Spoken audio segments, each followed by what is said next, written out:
The icy winds of the Agma Mountains have begun to scatter, and the verdant fields once again spring to life across Fodlan, heralding the start of a new year.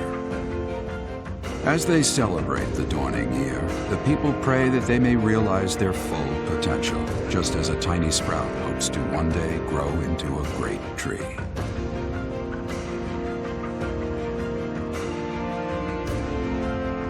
Powers now control the land. In the south lies a region long held by a more than 1,000-year-old dynasty, the Adrestian Empire. Beyond its borders, to the frigid north, is the home of the Holy Kingdom of Fargus, ruled by the royal family and its knights. To the east, a league of nobles that heeds no king nor emperor rules what is called the Leicester Alliance.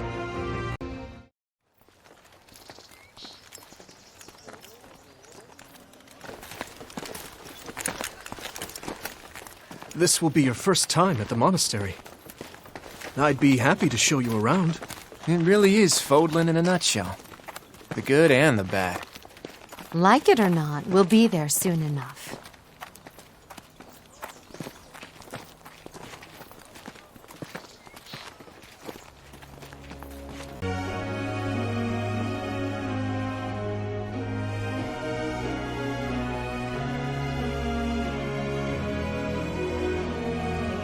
I wonder, did the flow of time bring you here?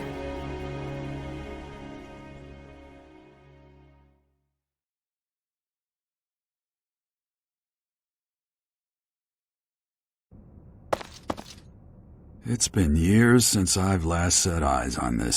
I was a knight here. I reported to the Archbishop, Lady Rhea.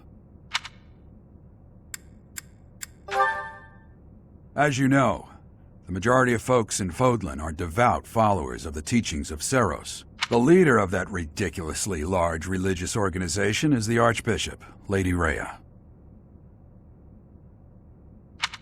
Thank you for your patience, Gerald. My name is Seteth. I am an advisor to the Archbishop.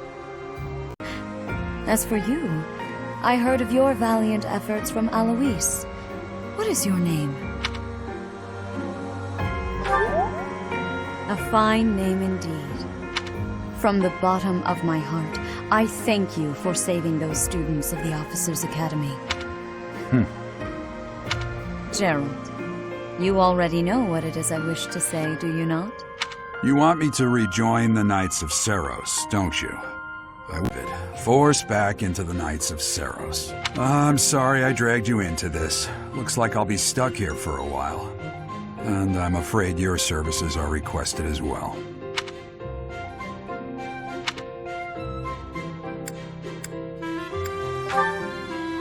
Nothing like that. They want you to teach, by the sound of it. You heard those brats earlier talking about the Officers' Academy, right? Well, the Academy just happens to be short a professor. If you're ever lonely, please do come and pay me a visit. I would love to. Spare our colleague the needless chatter, Manuela. Now then, it seems you'll be taking charge of one of the Academy's 3 houses. I expect you haven't yet been briefed on the nature of each. Do you really not know? Fine. I'll do you a favor and explain. Its region of origin. The Black Eagle House is for students from the Adrestian Empire. Their house leader this year is Edelgard, the Imperial Princess, who is in line to be the next Emperor. The Blue Lion House is for students from the Holy Kingdom of Fargus. Their house leader this year is Prince Dimitri. He is to be the next king of Fargus. Lastly, there is the Golden Deer House, which is... Quite. For now, I suggest taking a stroll around the Academy to get your bearings. And when you've a moment, please stop by my research laboratory. The old man has a point. Oh, and keep in mind that I've only notified the house leaders that you're our new professor. It's more fun that way. I suggest you try spending time with the students. Some odd ducks in that bunch, but they're... Rhea, Appointing a stranger, a child no less, as a professor at our esteemed academy is... I have made my decision, Sedith. I know worrying comes naturally to you, but there is truly no need. That stranger is Gerald's flesh and blood, after all. I can't say that's all too comforting. How trustworthy is this Gerald character? Is he not the man who went missing after the Great Fire 21 years ago? I would remind you that Flane is now here with us as well. I beg Me. May I ask a favor of you?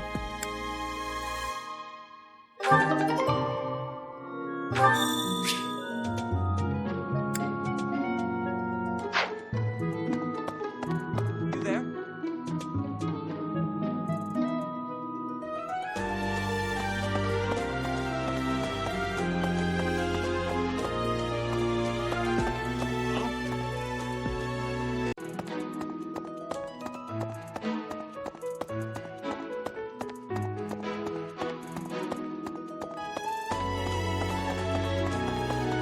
You there?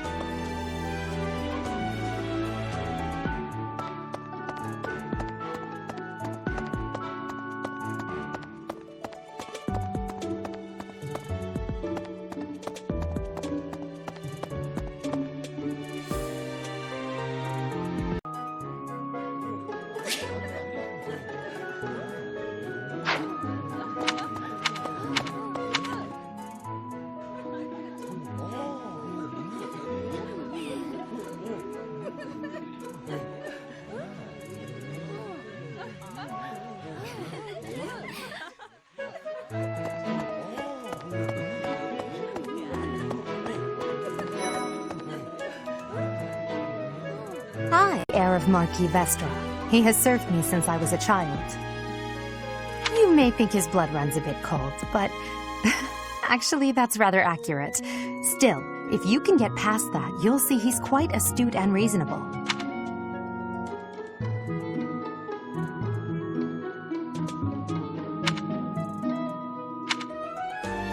Hubert is the heir of Marquis. You may think...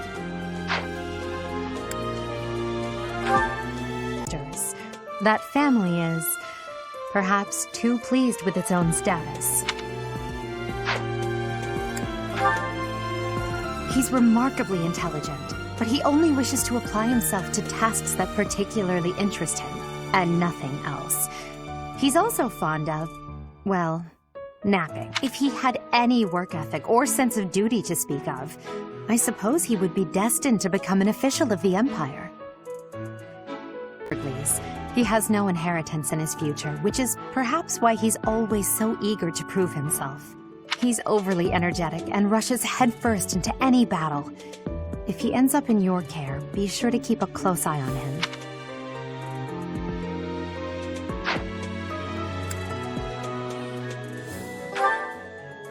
She's Count Varley's only daughter. I suppose you could say she's a bit eccentric, but she seems like a gentle soul. To class. Few commoners have joined the Black Eagle House, but Dorothea is an exception. She's a songstress from a famous opera company in the Empire. I'm not entirely sure what brought her to the Officers' Academy.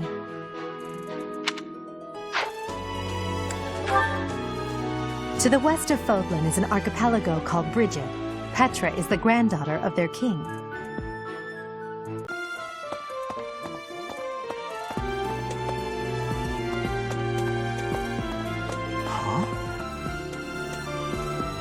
Yes.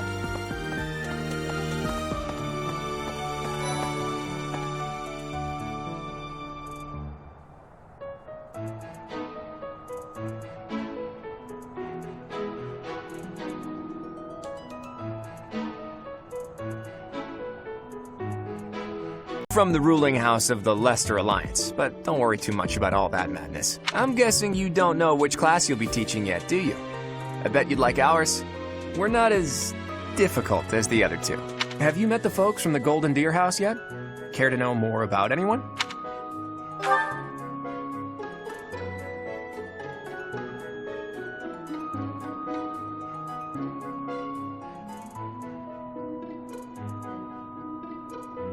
Really devoted and honest. though I wouldn't mind never hearing him talk about his noble obligations ever again.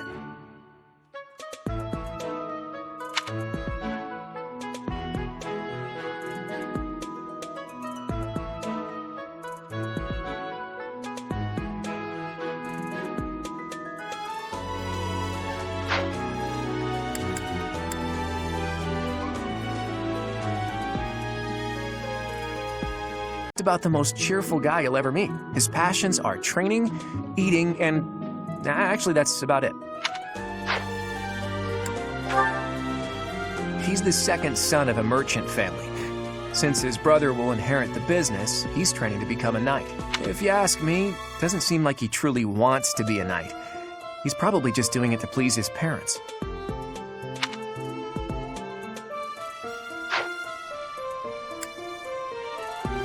But watch out, she gets angry if you treat her like a child. As for me, I do it on purpose. You have to make your own fun in this place, you know? Marianne is Margrave Edmund's daughter, and that's pretty much all I know about her. She doesn't interact much with other students, so I wouldn't be surprised if a lot of folks here have never even heard her speak. Hilda is the only daughter of